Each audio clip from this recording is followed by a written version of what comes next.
It was called a death march not because of how many died.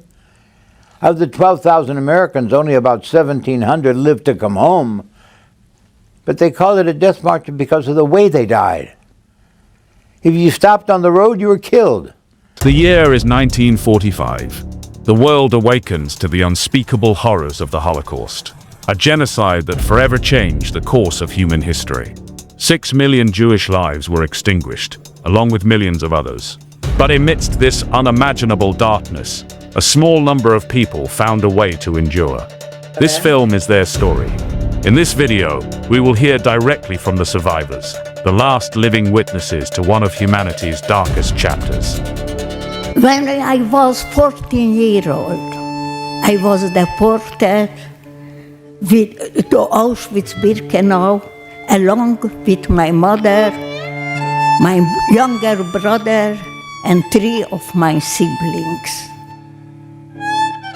My mother, my younger brother and sister were taken straight to the crematorium.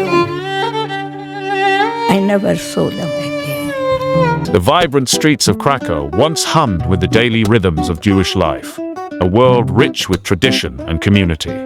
Families gathered for Shabbat, children played in cobblestone alleys, and businesses thrived in the bustling marketplaces. This was a life of normalcy and hope, unaware of the storm gathering on the horizon. The new laws felt like a slow tightening of a noose, beginning with whispers and escalating to state-sanctioned cruelty.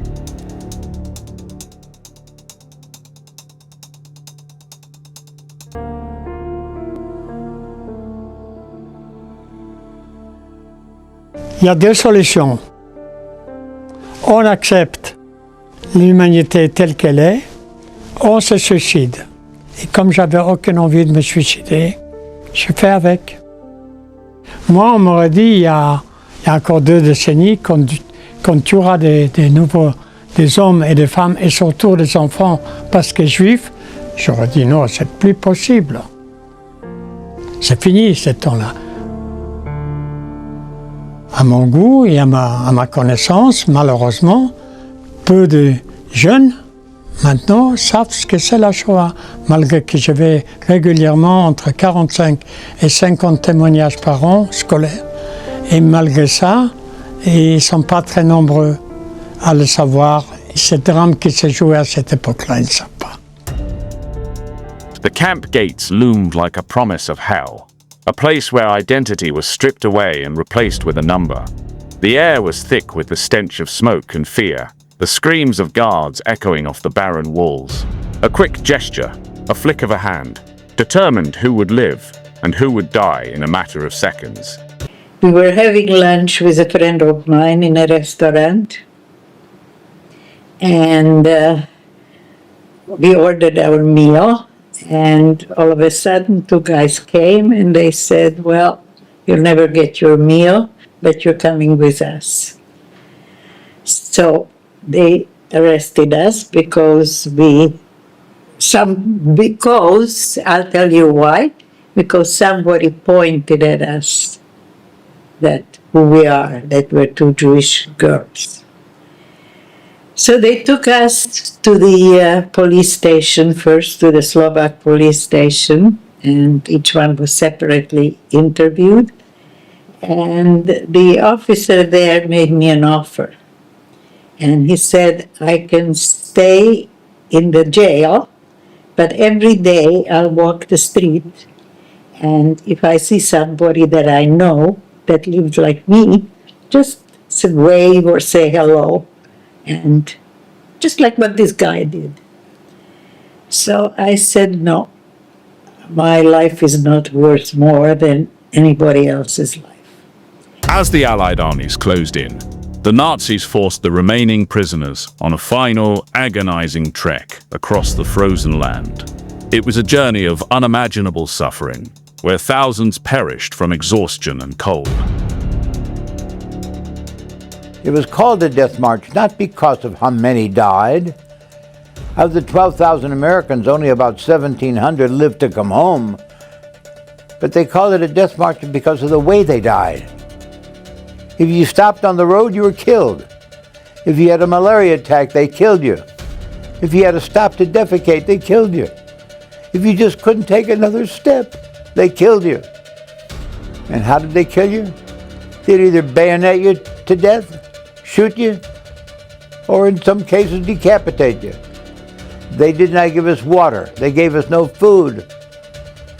The temperature was about 108 degrees. The Americans that were captured, a good 80% of them had malaria. Another 50% had dysentery. So we were gunshot wounds, malaria, dysentery, and we had to walk this distance that they wanted us to. Under these conditions, it was unbearable. I think that what kept me going is this: about the second day, I made the decision that the only way I was going to survive was if I started to set goals for myself. And I would walk and I would see a herd of caribou in the distance. And I would say to myself, I must get to that herd of caribou. I didn't know where they were. I didn't know how far they were. I didn't know how many days it was going to take me or how many hours. But I made every effort to get to that herd of caribou. No matter what happened. The Japanese told me to smile, I did. They told me to sit, I sat. They told me to march, I marched. They hit me, it was okay. They broke my nose, knocked my teeth out. They split my head open, but I still had to go to reach those herd of caribou. Then when I got to the herd of caribou, then I'd find another goal, and another goal, and another goal. Every day was another goal. From that day on, I've lived my whole life that way. And those people who hold on to a grudge, I think, have a very different philosophy of life. And that's how they live.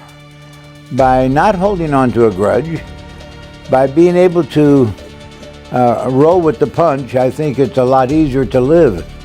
My life is a lot happier because I've learned how to adjust to adversities and how to deal with it.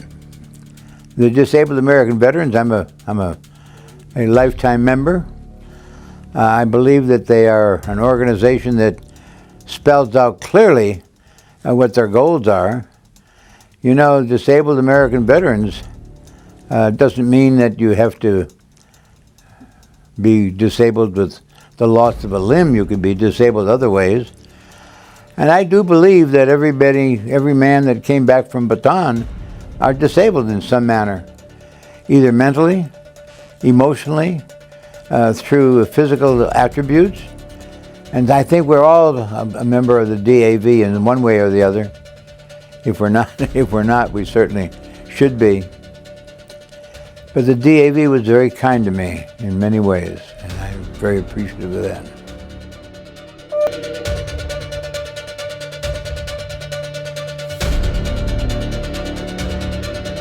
Subscribe for more disaster videos.